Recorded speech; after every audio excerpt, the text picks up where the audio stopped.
Hi, it's Tuesday Talks again with Ted and Betty. You know, one of the questions, Ted, that we've been asked from quite a few people is how do we develop the chrome balloon? What a great question. You know, I've got to go back in time to properly answer that question because around 1990, 1991, we were visiting with one of our pigment suppliers and we were talking to the head of R&D and he asked us, what would you like for us to work on? What would you really like to see? And I said, well, you know, ideally, what I really would like to do is replicate what I see in the automobile industry with those shiny metallic colors. Of course, you would like to have the color of a car. Absolutely. And he was very excited about working with balloons, but the problem was his company was primarily focused on supplying pigments to automobile companies, to paint companies, and so forth. And the balloon business was just a tiny bit of what this company was doing.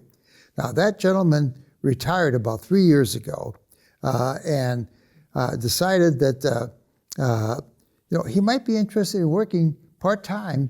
He just wanted to have some fun. He wanted to have some fun and go back to this great world of balloons.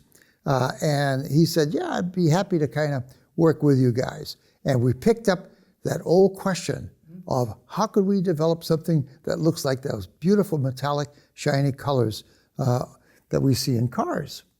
You know, I wonder, we saw a red metallic car the other day.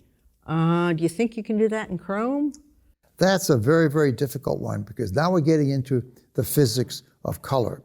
And that's going to be very difficult, if not impossible to accomplish. But we're constantly working on expanding the color line for chrome balloons. But you know, you have to keep in mind the chemistry of chrome is very, very different from the chemistry of normal other pigments that we put into balloons.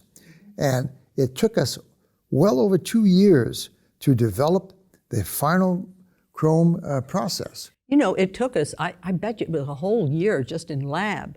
And then after that, you know, you have to go from essentially showing that you can develop a new color in the lab, in the laboratories, and then we have to then find out if we can actually produce that color, because producing a color in a lab is very different than actually producing it in production. There are a lot of variables in production that you don't simulate in a laboratory. So it took us another year just to get it from a lab production sample to essentially a lab sample to a production sample. Boy, Betty, you better get your words straight.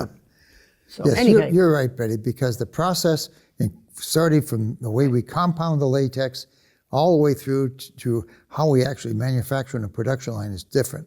It takes us longer to produce a chrome balloon than it does any of our other colors. It is a fantastic process. It is a fantastic looking balloon, and we're very, very excited about the potential of doing a lot of exciting things in this area and add to the great line of colors that you could expect from Qualatex balloons.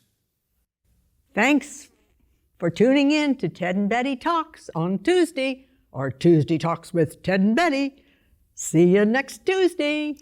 Bye now.